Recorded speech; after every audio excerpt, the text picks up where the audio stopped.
Good morning, everyone. I hope you are doing well. This is Ankit for Pariksha classes. Today we can talk about art and aesthetic in education. जी हाँ guys, जैसे कि आप सभी को मालूम है कि आपके बीएड फर्स्ट ईयर और सेकंड ईयर के री एग्जाम जो है वो नेक्स्ट मंथ से हो सकते हैं और आपके री एग्जाम के फॉर्म जो है उस टाइम पे फिलअप हो रहा है। तो आप सभी की डिमांड पे मैं यहाँ पे लेकर आ चुका हूँ आपकी बीडी 107 की क्लासेस। बाकी गाइस, जितने भी कैंडिडेट चैनल पे फर्स्ट टाइम विजिट कर रहे हैं, चैनल को सब्सक्राइब करके बेल को हिट करिएगा ताकि इस तरीके की चीजें आपको टाइम टाइम मिलती रहें। और आज हम बात करने वाले हैं आपके सिलेबस के बारे में, ठीक है। यानी कि art and aesthetic in education किसी भी कह सकते हैं कोर्स में हो, चाहे आपका बीएड में हो या किसी अदर कोर्सेज में हो, तो उन सभी के लिए ये क्लास काफी इंपॉर्टेंट होने वाली है, क्योंकि आज की हम क्लास में बात करेंगे आपके सिलेबस के बारे में कि क्या क्या चीजें हैं, क्या क्या चीजें नहीं, ठीक है।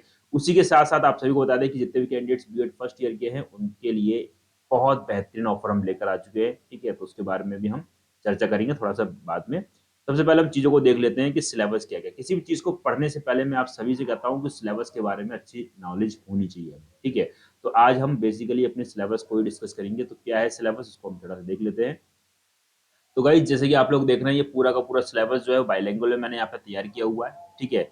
और आप सभी के लिए बहुत इंपॉर्टेंट होने वाली है आपकी क्लास। और वीडियो अच्छी लगे तो वीडियो को लाइक कर दीजिएगा और चैनल पे फर्स्ट टाइम विजिट कर रहे हैं चैनल को सब्सक्राइब कर बेल को हिट कर लीजिएगा ताकि इस तरीके की चीजें आपको टाइम टाइम मिलती रहे। और अभी तक आप लोगों ने WhatsApp group, WhatsApp channel, Telegram channel, Facebook page और इंस्टाग्राम को ज्वाइन नहीं किया, जल्दी से ज्वाइन करिए। सारी चीजों का लिंक आपको डिस्क्रिप्शन में मिल जाएगा, ओके। तो चलिए, सबसे पहले मैं यहाँ पे कैमरे को ऑफ कर देता हूँ ताकि सारी चीजें आपको यहाँ पे अच्छे से विजिबल हो जाए, ओके। तो यहाँ पे आप लोग सिलेबस देख रहे होंगे। तो सिलेबस की जो अगर मैं बात करता हूँ तो यहाँ पे बेसिकली आपकी इस चैप्टर में या इस सब्जेक्ट में आपकी 5 यूनिट है, ठीक है। कौन कौन से यूनिट्स हैं उन सारी की। और सबसे ज्यादा कैंडिडेट्स इस बार आगरा यूनिवर्सिटी में इसी सब्जेक्ट में फेल हुआ है। उसके पीछे जो रीजन है वो ये है कि सिलेबस को अच्छे से अध्ययन नहीं किया गया, ठीक है। तो चलिए सबसे पहले हम बात करते हैं। तो देखिए, इस सब्जेक्ट की जो अगर बात करता हूँ आपकी art and aesthetic in education, तो इसका महत्व क्या है, रोल क्या है, इसको क्यों डाला गया आपके बीएड में और आगे अगर आप एमएड करते हैं, ठीक है, तो वहां पे भी कहीं ना कहीं इसका रोल, बाकी जैसे सीटेड यूपीटेड, तो वहां पे भी इस सब्जेक्ट का काफी रोल रहता है, ठीक। काफी क्वेश्चन आपको यहाँ पे पुटअप होते हैं। तो पहली यूनिट जिसमें बात करी गई, इसमें क्या कि difference between education in arts and arts in education, कि शिक्षा में कला एवं कला में शिक्षा में अंतर, यानी कि शिक्षा में कला एवं कला में शिक्षा में अंतर क्या है, दोनों का डिफरेंस क्या है, ठीक है। इसी के साथ साथ इसमें कौन कौन से मेन मेन टॉपिक्स है, उन टॉपिक्स को भी मैं यहाँ पे बात करूंगा। सेकंड यूनिट को देख लेते हैं। सेकंड यूनिट में बात करी गई है कि identification of difference performing arts from forms and artists, dance, music and musical instruments, theater, poverty, etc. based on set of slides selected for the purpose। यानी कि विभिन्न प्रकार की कला का प्रदर्शन एवं कलाकारों की पहचान, नृत्य, संगीत एवं वाद्य यंत्र, रंगमंच और कठपुतली आदि, यानी कि इन सभी चीजों की कैसे पहचान करें, ठीक है। कौन सा बच्चा इन एक्टिविटी में हो सकता है, तो कैसे हम पहचान सकते हैं कि बच्चे का इस चीज में ज्यादा फ्यूचर हो सकता है, ठीक है। तो वो सारी चीजें बात करते हैं।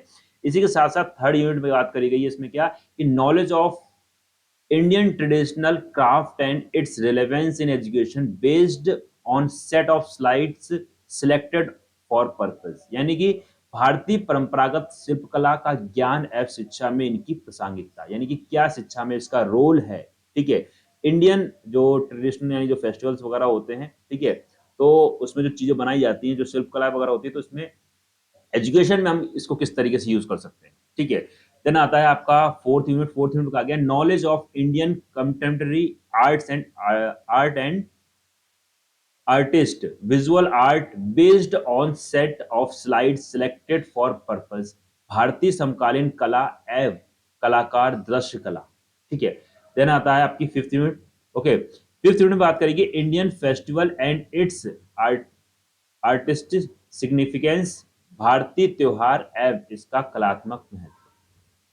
तो ये 5 यूनिट है आपकी। अब इन 5 यूनिट्स में क्या क्या चीजें आपको पढ़नी है, कैसे पढ़नी है, उन सारी चीजों की बात करेंगे। उससे पहले मैं बात करता हूँ आपका जो सब्जेक्ट है, यानी कि जो सब्जेक्ट में आपके वर्ड्स आ रहे हैं कि एस्थेटिक, तो इसका मतलब क्या होता है, ठीक है, कहाँ से आप कर सकते हैं, ठीक है।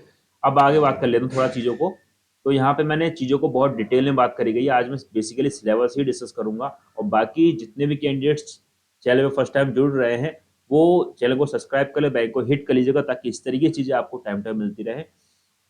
अब यहाँ पे आप लोग देख रहे होंगे कि एस्थेटिक इन एजुकेशन, यानी कि इसका क्या रोल है। जो अगर आप इस सब्जेक्ट को अच्छे से पढ़ते हो तो यहाँ पे आपकी जो क्रिएटिविटी होती है वो आपकी डेवलप होती है, आपकी ऑब्जर्वेशन जो होती है वो ऑब्जर्वेशन स्किल आपकी डेवलप होती है, इमोशनल स्किल आपकी डेवलप होती है, ठीक है, इमेजिनेशन पावर आपकी इंक्रीज होती है, कल्चर अवेयरनेस यानी कि जो कह सकते हैं अलग अलग धर्म समुदाय जात में अलग अलग त्योहार बनाए यानी कि उसमें आपकी अवेयरनेस बढ़ती है, और सेंस ऑफ ब्यूटी, ठीक है। तो एस्थेटिक का मतलब जो है वो एजुकेशन में ये है कि ये इन सारी चीजों का आपका डेवलपमेंट होता है इस सब्जेक्ट की वजह से। ओके, अब जो अगर बात करते हैं कि किन बुक्स के आपको पढ़ना है, ठीक है, यानी कि ये सब्जेक्ट जो है वो अच्छे से आप पढ़ना चाहे तो कौन कौन सी बुक्स आप रेफर कर सकते हैं, तो यहाँ पे आपकी आर्या जयदेश की बुक है, ठीक है, इसी तरीके से रुद्र दन्नत की है, ये आप ले सकते हैं, ठीक है, और किया शिक्षा, ये 3 बुक्स हैं। तो इन तीनों बुक्स में बढ़िया कंटेंट मिल जाएगा आपको, आप चाहे तो आराम से परचेज कर सकते हैं। और जो अगर आप इन सारी चीजों का एक निचोड़ चाहते हैं, ठीक है, तो ये एक निचोड़ आपको मिलने वाला है इसमें, तो मैं आपको बताने वाला हूं आपके टीचर बैच, ठीक है। तो यहाँ पे गाइस आप सभी को बता दें कि बीएड फर्स्ट ईयर और सेकंड ईयर के री एग्जाम और इम्प्रूवमेंट को ध्यान में रखते हुए हमने टीचर बैच को यहाँ पे प्लान किया है, जिसमें आपको PYQ, PDF notes, live classes, ठीक है, वीओडी क्लासेस, और सबसे मेनली और इंपॉर्टेंट आपकी आरआर सीरीज यानी कि रैपिड रिवीजन सीरीज यानी कि टेस्ट सीरीज, ठीक है। तो ये सारी की सारी चीजें आपको अभी मिलने वाली, यानी कि दीपावली ऑफर में मिलने वाली, मेगा सेल में आपको मिलने वाली सिर्फ 499 रुपीज में, यानी कि आप अपना पूरा साल बचा सकते हैं, बढ़िया परसेंटेज ला सकते हैं सिर्फ इस बैच को ज्वाइन करने से। ओके, तो चलिए फिर चीजों को स्टार्ट करते हैं। तो लास्ट वीडियो में जो अगर मैं बात करता हूं तो लास्ट वीडियो में हमने काफी सारी चीजों को डिस्कस किया था, आज मैं यहाँ पे बात करने वाला हूं आपकी जो मेन यूनिट्स है किन टॉपिक्स को आपको ज्यादा ध्यान रखना है, ठीक है। पहले हम बात करते हैं, जैसे पहली यूनिट इसमें बात करी गई difference between education in arts and art in education, शिक्षा में कला एवं कला में शिक्षा में अंतर। तो इसमें क्या क्या चीजें आती है, कौन कौन से टॉपिक आते हैं, तो पहला तो आपका टॉपिक है कला, कि कला क्या है आपकी, यानी कि आर्ट क्या है, तो आर्ट कई तरीके की हो सकती है, ठीक है। कला या कह सकते हैं शिक्षा में कला के उद्देश्य का उदाहरण सहित बताइए, ठीक है। इसी के साथ साथ कला को परिभाषित कीजिए, कि अलग अलग जो कह सकते हैं मनोवैज्ञानिक हुए या राइटर्स हुए, ठीक है, तो लेखक हुए, तो इन्होंने क्या क्या परिभाषाएं दी हैं कला के ऊपर, ठीक है। थर्ड आपका आता है इसमें शिक्षा में कला है, कला में शिक्षा के बीच अंतर, इन दोनों में डिफरेंस क्या है, कि शिक्षा में कला क्या है और कला में शिक्षा क्या है, ठीक है। बहुत कह सकते हैं कि शब्द जो है ना वो सेम है, लेकिन दोनों में बहुत गहन कह सकते हैं गहन अंतर रहता है, ठीक है। तो उसको उदाहरण से स्पष्ट कर सकते हैं। इसी के ये सारी की सारी चीजें आपको ना आपके टीचर बैच में मिलेंगे। टीचर बैच में आपको कह सकते हैं कि आपको थ्योरेटिकल भी मिल रहा है और साथ ही साथ एमसीक्यू बेस भी मिल रहा है, ठीक है। और देन आपको प्रैक्टिस के लिए टेस्ट सीरीज भी मिल रही है, और क्या चाहिए 499 में। तो यहाँ पे बात करते हैं आगे कि कला में शिक्षा एफ, शिक्षा में कला के उदाहरण को बताइए, ठीक है। ऐसे कला के द्वारा विभिन्न शिक्षण कौशल का विकास किस तरीके से कर सकते हैं, शिक्षा में कला एफ, कला में शिक्षा के माध्यम से अंतर स्पष्ट कीजिए, सौंदर्यानुभूति से आप क्या समझते हैं, मानव जीवन में सौंदर्यानुभूति मूल्यों के महत्व का वर्णन कीजिए, ठीक है। भारतीय सभ्यता क्या होती है उसके बारे में मालूम होना चाहिए, सौंदर्य शिक्षा क्या है, ठीक है। भारतीय कला के प्रमुख पक्षों पर प्रकाश डालिए, ठीक है। भारतीय कला के प्रमुख पहलुओं को बताइए, ठीक है। उदार कला क्या है, ठीक है। तो ये सारी की सारी चीजें आपको मिलने वाली हैं सिर्फ टीचर बैच में। सौंदर्य शिक्षा क्या है, सौंदर्य शिक्षा का क्या अर्थ होता है, ठीक है। कला को परिभाषित कीजिए, कला की प्रकृति कैसी होती है, नेचर कैसा होता है, कला है क्या एक्चुअली में, ठीक है। और शिक्षा में कला का महत्व क्या है, यानी कि क्या रोल है कला का, ठीक है, यानी कि आर्ट का। नेक्स्ट आता है इसी में कि छात्रों के शैक्षिक विकास में कला किस प्रकार सहायता करती है, ठीक है। कला तथा शिल्प से आप क्या समझते हैं, ओके। देन आपकी सेकंड यूनिट, तो यहाँ पे आपकी फर्स्ट और सेकंड ये दो यूनिट बहुत इंपॉर्टेंट है, एग्जाम में क्वेश्चन यहीं से आते हैं, और जिसने लास्ट ईयर डीपली स्टडी करी थी तो उनके अच्छे खासे नाम मार्क्स भी आए, फेल नहीं हुए, ठीक है। नेक्स्ट बात करते हैं सेकंड यूनिट में क्या कहा गया है, identification of difference performing arts from and artist, dance, music and musical instruments, theatre, poverty etcetera based on the set of the slide selected for purpose, यानी कि इसमें क्या कहा गया है कि विभिन्न प्रकार की कला का प्रदर्शन एवं कलाकारों की पहचान, नृत्य, संगीत एवं वाद्य यंत्र और रंगमंच, कठपुतली आदि। तो जैसे कि आप लोगों को देखा होगा कि बच्चा छोटा होता है तो बहुत से लोग कहते हैं कि इस बच्चे को इस फील्ड में डालो तो काफी अच्छा रहेगा, क्योंकि बच्चे का वहां पे इंटरेस्ट भी है, वो काम करने में उसका मन लगेगा। तो ये जो सब्जेक्ट है ये यही काम कर रहा है। इस यूनिट में बेसिकली इसी चीज की बात करी गई है। ठीक है, कि नुक्कड़ नाटक से आप क्या समझते हैं। ठीक है, स्वांग व नौटंकी में क्या अंतर है। संगीत को संक्षेप में बताइए, संगीत क्या है। ठीक है, व्यक्तित्व के विकास में थिएटर की भूमिका क्या रहती है। ठीक है, नुक्कड़ नाटक की आवश्यकता क्या है। ठीक है, कि नुक्कड़ नाटक की जो अगर आवश्यकता की बात करता हूँ तो इसकी जो आवश्यकता वो ये है कि जो हमारा समाज है इनसे कह सकते हैं एक पॉजिटिव वाइब्स मिलती हैं। ये कह सकते हैं कि जैसे रामलीला होती है, जैसे इस टाइम पे दीपावली चल रही है तो रामलीला का लेते हो, तो रामलीला का जो मेन मकसद है वो ये है कि राम की तरीके से व्यवहार करना। ठीक है, आपस में प्रेम भाव रखना। ठीक है, तो इन सारी चीजों का जो महत्व होता है समाज में वो यही रहता है। ठीक है, आगे बात करा गया शिक्षण में रेखा चित्र के महत्व का वर्णन कीजिए। संगीत क्या है, इसकी श्रेणियां कौन कौन सी हैं, किसी एक के विषय में विस्तार पूर्वक समझाइए। ठीक है, निम्नलिखित में से किन्हीं दो पर संक्षिप्त टिप्पणी, यानी मानव जीवन में लोक कला का महत्व क्या है। विद्यालय में संगीत कक्षा की व्यवस्था क्यों होती है। देखिए, स्कूल में आज के टाइम पे मोस्टली कॉलेज या नई एजुकेशन पॉलिसी उसमें कहा गया है कि बच्चों को संगीत भी सिखाइए। और संगीत का जो रोल होता है वो एजुकेशन में इस वजह से, क्योंकि संगीत से क्या होता है, जो माइंड होता है वो काफी फ्रेश हो जाता है। ठीक है, हमारे वेदों पुराणों में भी ये चीज बात करी गई, इसी वजह से स्टार्टिंग से ये सारी चीजें चली जा रही हैं और उनका इतिहास बहुत बड़ा है। ठीक है, तो शिक्षा में संगीत का होना इसी वजह से जरूरी है, क्योंकि जो बच्चा टायर्ड हो जाता है, ठीक है, तो यहाँ पे एक कहते हैं कंसंट्रेशन पावर जो बढ़ जाती है संगीत से।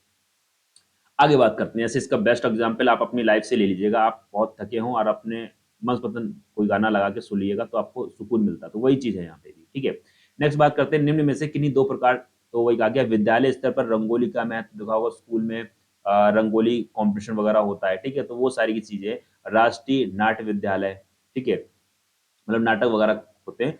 नेक्स्ट बात करेगी कला की एव कला की एक विधा के रूप में कठपुतली की बात करेगी। ये नाटक में आईसीटी का प्रयोग, ठीक है, यानी कि आज के टाइम में टेक्नोलॉजी का प्रयोग भी करने लगे ना नाटक में, वो बात करी गई है।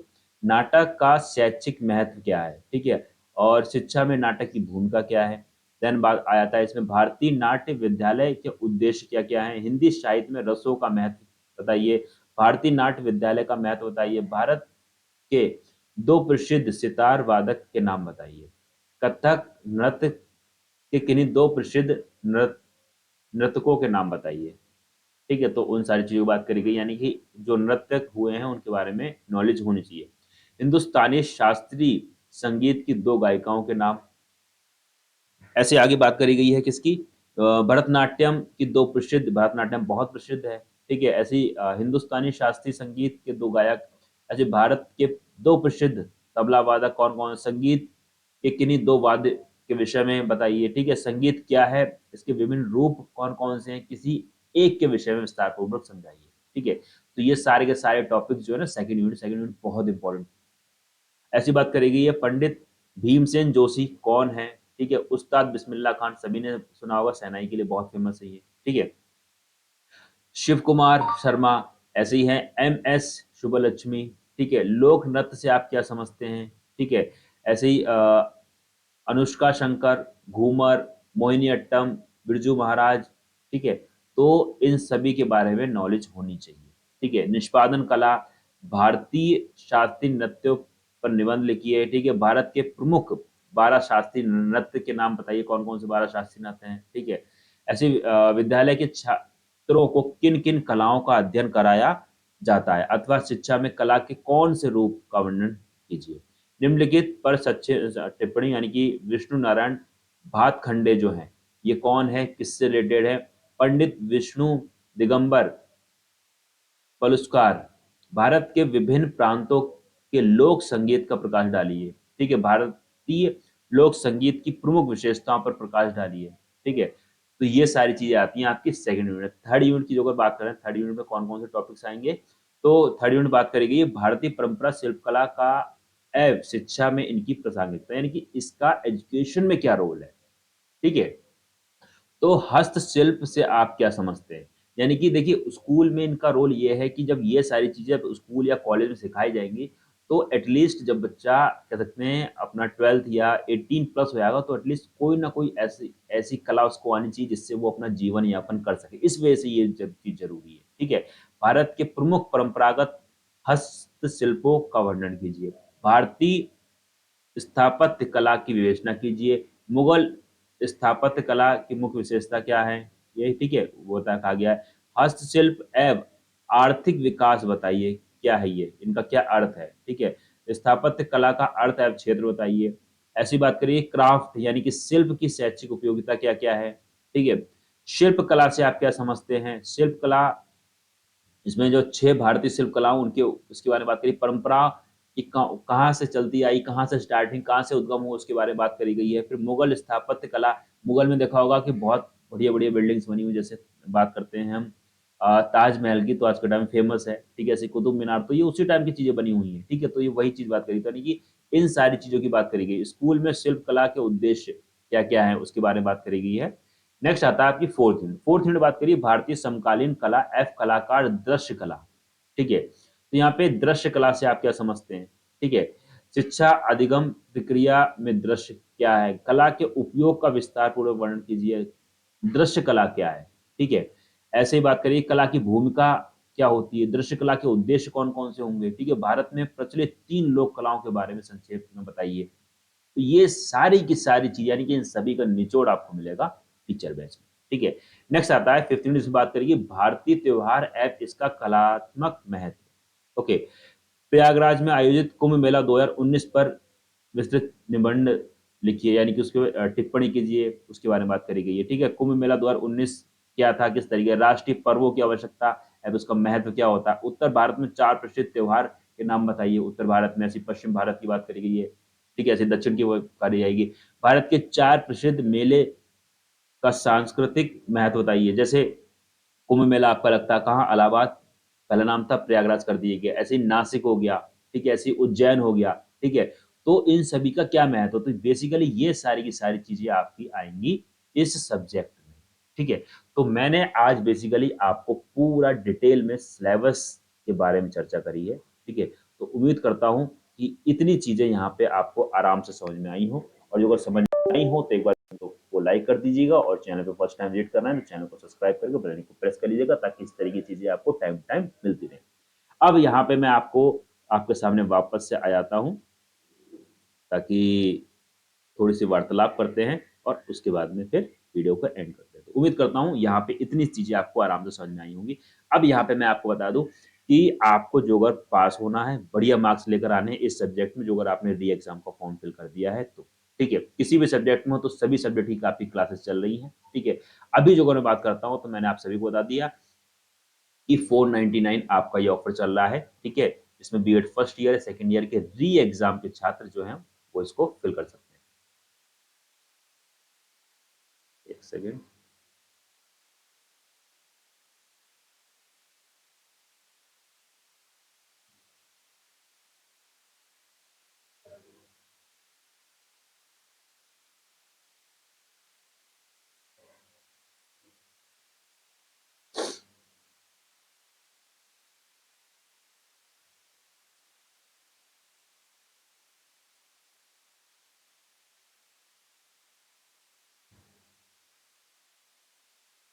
यहाँ पे कुछ इशू हो गया, चलिए कोई दिक्कत नहीं है।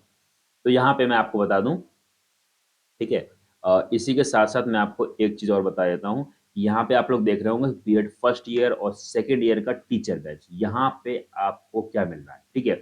तो जो अगर आप लोग का री एग्जाम है, तो आप सभी के लिए बता दें, ये बहुत इंपॉर्टेंट आप सभी के लिए, ये इंपॉर्टेंट आप सभी के लिए इस वजह से है, क्योंकि यहाँ पे मैं आपको ये बताना चाह रहा हूँ कि जो अगर आप लोग BEd first year second year का टीचर बैच 999 वाला खरीदते हैं, तो इसमें आपका री एग्जाम भी कवर हो जाएगा, और री एग्जाम कवर होने के साथ ही साथ आपका इसमें क्या कवर हो जाएगा, बीएड सेकंड ईयर का ही पूरा बैच आपको इसमें मिल जाएगा, ठीक है। तो यहाँ पे हमारा कैमरा भी ठीक हो गया, थोड़ा सा टेक्निकल इश्यू थी, ठीक है। तो यहाँ पे बता दूं कि बीएड फर्स्ट ईयर और सेकंड ईयर की टीचर बैच जो है 2024 और 25 वाला, ठीक है। तो अगर आप फर्स्ट ईयर में आप अभी री एग्जाम का फॉर्म फिल करा है और आप री एग्जाम देंगे, तो जो अगर आप 999 वाला बैच खरीदते हैं टीचर बैच का, तो यहाँ पे आपको जो भी आपका री एग्जाम है वो पूरा कंप्लीट होगा होगा उसी के साथ साथ आपको यहाँ पे क्या मिलने वाला है, बीएड सेकंड ईयर का भी पूरा सब्सक्रिप्शन मिल जाएगा अप टू एग्जाम, जब तक बीएड सेकंड ईयर के एग्जाम नहीं होते, यानी कि 999 में आपको पूरा एक पैकेज मिलने वाला। ये ऑफर सिर्फ और सिर्फ दिवाली तक वैलिड है। जिसको जरूरत है वो इसको ले सकता है। और जो अगर आप लोग सिर्फ और सिर्फ अपना री एग्जाम का लेना चाहते हैं तो री एग्जाम का भी आप लोग परचेज कर सकते हैं, जो कि आपका सिर्फ और सिर्फ 499 रुपीज का है। ओके, तो उम्मीद करता हूँ इतनी सी चीजें आपको समझ में आई होंगी। बाकी आपकी क्लासेस चल रही हैं, ठीक है। बाकी जो फ्री कंटेंट है वो आपको WhatsApp group, Telegram group, WhatsApp channel और इन सारी चीजों पे मिल जाएगा। इन सारी चीजों का लिंक आपको डिस्क्रिप्शन में मिल जाएगा। बाकी कोई डाउट या कोई क्वेरी हो कमेंट करके पूछ सकते हैं। मिलते हैं गाइस नेक्स्ट वीडियो में एक नई क्लास के साथ में। तब तक के लिए thanks for watching, have a nice day. जय हिंद, जय Bharat, love you to my dear friend, thank you so much all of you, take care and bye bye.